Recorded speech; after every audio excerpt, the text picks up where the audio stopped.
É. E é uma coisa muito entranhada, né, Lucas? É o que você falou, são décadas e décadas dessa lógica. A sensação ao longo do governo Bolsonaro, né, que eu tive contato com, pela primeira vez na vida, com dezenas de militares de várias patentes, né, pelo dever do ofício, é que realmente eles se consideram supra-cidadãos, né? Eles têm essa visão sobre si. Então, até diante de descalabros como a gestão do Pazuello na pandemia, havia até uma dificuldade de admitir o óbvio, né, entre militares entre os outros militares, né, que viam que a gestão do Pazuello estava apontando o país para um precipício, não conseguia nem criticar o Pazuello, embora vissem o que estava acontecendo, porque esse era um general, mas o general ele é um melhor gestor sempre do que um civil, sempre eles são mais honestos, eles são mais bem intencionados, eles são moralmente superiores, né? É uma coisa que a impressão que eu tenho, e aí uma coisa que me lembro que no governo Dilma desgastou também em relação com os militares, é uma coisa que tem que se mexer na formação deles, né? A Dilma chegou a se falar nisso e foi um Deus nos acuda, e não conseguiu se mexer na formação dos militares. Vocês, na época, também, enquanto pesquisadores da Comissão da Verdade, tinham que lidar, eu acho que também, com as dificuldades decorrentes do fato de haver uma animosidade entre a Dilma e os militares também, né? Mas no final existia, porque é o seguinte, na verdade, desde o momento que o Lula toma posse, o Lula sempre foi visto como o inimigo, como o alvo, entendeu? Quer dizer, qual que é o problema do militar? O militar ele existe para ter um alvo, um inimigo, entendeu? Que devia ser o inimigo externo, mas no caso do Brasil sempre foi o inimigo interno. O Lula sempre foi o inimigo. E o Lula, ele entra em 2003, né? 2003, tentando fazer esse pacto, né, de boa convivência. Olha, eu não mexo com vocês, mas vocês não mexem comigo. Isso não funciona logo de cara, entendeu? Logo de cara já não funciona. Mas o Lula 1 tenta isso, o Lula 2 tenta isso. Quando a Dilma entra, a Dilma piora ainda, porque a Dilma é ex-guerrilheira, né? A Dilma, ela é o inimigo ao quadrado, né? Então, sempre os militares viram a Dilma como o inimigo que eles combateram a vida inteira.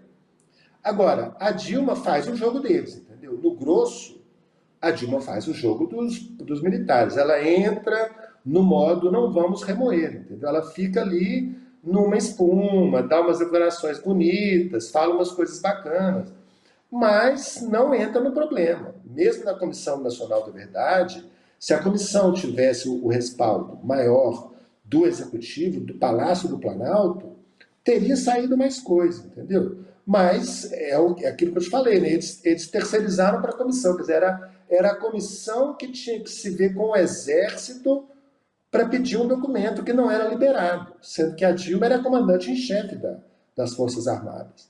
Então, esse é um pouco do erro da esquerda, entendeu? Porque a esquerda ela acha que ela não é mais vista como um inimigo, e ela é vista como inimigo, entendeu? O inimigo a ser derrotado. Sempre foi assim, né? Então, quando a gente fala assim, o problema foi a Comissão Nacional da Verdade. Não, o problema não foi a Comissão Nacional da Verdade. A Comissão Nacional da Verdade foi mais um capítulo desse pacto de boa convivência aí, entendeu?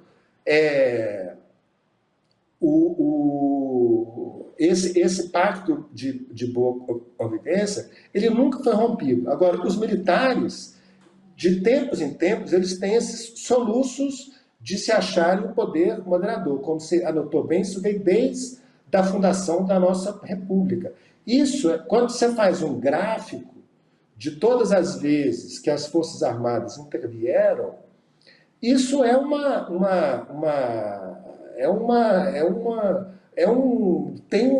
igual um terremoto. Você sabe que você não sabe quando vai acontecer, mas sempre acontece. Quando, a partir do momento que você vai ampliando o gráfico, você vê uma constante.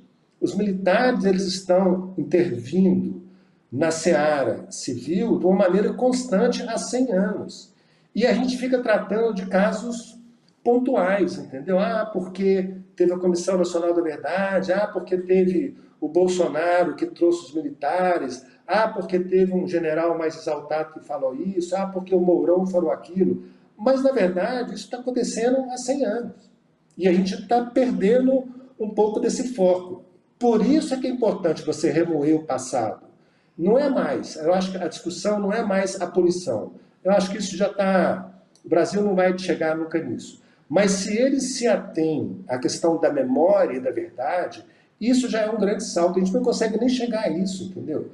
A gente não consegue chegar nem à verdade, nem à memória, que seria um fundamental se você faz uma cerimônia simples, se você vai num auditório ontem com o governo, o presidente da República disse, olha, gente, tem 60 anos atrás aconteceu um golpe militar, os militares tomaram o poder ao arrepio da Constituição, cometeram uma série de crimes, desculpa, isso não mais vai acontecer. Você lança uma informação, inclusive para as novas gerações de militares, claro, para dizer o seguinte, vocês estão abaixo do poder civil, entendeu? Vocês devem obediência a nós. Agora, quando você se nega a fazer uma cerimônia, né, para dizer, olha, 60 anos atrás houve um golpe, você está falando o que com as gerações mais novas? Diz, olha,